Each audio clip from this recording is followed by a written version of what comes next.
Deb with Home Cooking is for the birds. Let's make a yummy 7-layer salad.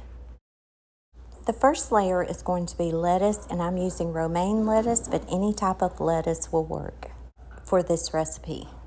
We are going to add some sliced cucumbers for the second layer,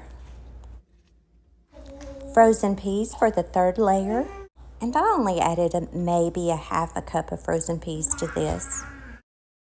Shredded cheese for the fourth layer, bacon bits for the fifth layer, tomatoes for the sixth layer, and I'm using some cherry tomatoes that I just cut up, fresh out of my city garden, y'all. They're so yummy.